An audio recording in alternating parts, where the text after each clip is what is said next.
Hello everyone, and again thank you for joining me for Astrology in the News. And my god, things are ramping up. Mars is working its way toward Capricorn, where it's going to be in its sign of exaltation for the next 6 months. That's a long time, and that's a lot of Martian energy.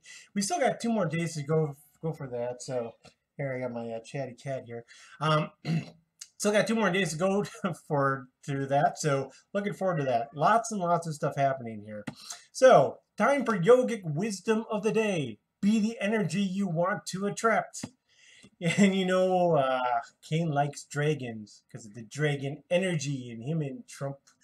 I can see Kanye, but Trump, well, he's a Leo.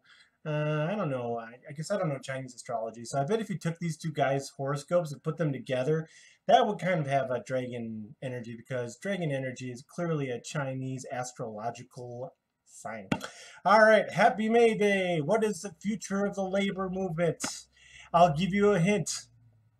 No, but really, what we are looking at right now, the history of labor is, if you look back to it, the labor movement actually started with Karl Marx. And so Karl Marx, I believe his birthday is today. And so really the beginning of the labor movement was kind of like a revolt against the Industrial Revolution. So we're actually going through a time right now where there's somewhat of a revolt, and it's not necessarily against like capital versus labor. It's more about information. And so the history of the future of the labor movement is there's going to be less organized labor as we go on, and things have been trending this way. So it's really not that big of a surprise. But really, the goal of the labor movement was to overthrow the proletariat and then put a dictator in power, and then basically kill people until utopia is reached. Well, in a sense, the Marxist movement is going to get their wish. But it's going to be in a different way. People are just going to be less hierarchical structures, and there's going to be more individual collaboration, because people don't necessarily need to collaborate through a hierarchical structure anymore now that we have the internet. I mean, there needs to be structure to things, but really things are being restructured, and the individual has more power now than the organized structures in the past. So it is collectivist, but it's collectivist on an individual empowerment level. So keep that in mind, and you'll see this unfold as time goes on. And there's going to be some major shifts toward this in the next couple of years. All right, Michelle Wolf gives the White House Correspondents' Dinner address. And of course, I like her Rachel Dolezal impression, because they're kind of the same thing if you look at it. Well, okay, Rachel's hair is a little bit curlier, but still, I mean, it's kind of close. All right, Michelle Wolf's chart. So really, honestly, we need to kind of lighten up here, because, you know, people's seriousness is killing comedy. It's like you can't be a comic anymore, have fun, without somebody having with a stick up their ass coming and like ruining your day, right? And really, comedy, I tell this to people, comedy is mean. It's mean by its own nature. So in order to laugh, we have to have some sort of degree of outrage, because comedy is about surprise too. So hopefully as we go along, people will lighten up a little bit. So anyway, back to her chart here.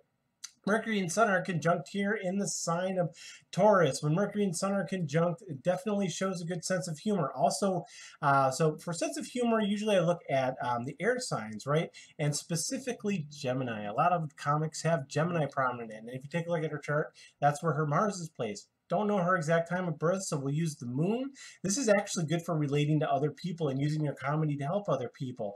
Her moon is actually right here in the sign of Sagittarius, and believe it or not, she's going through her Sade Sate right now, because Saturn is transiting very close to this moon. And so what's going to happen is she's actually going to be going through her Sade Sate a little bit more later this year, when Saturn gets closer to the moon. Other than that, her Jupiter's debilitated. It's retrograde, which in effect makes it act like an exalted Jupiter through a lot of hard work.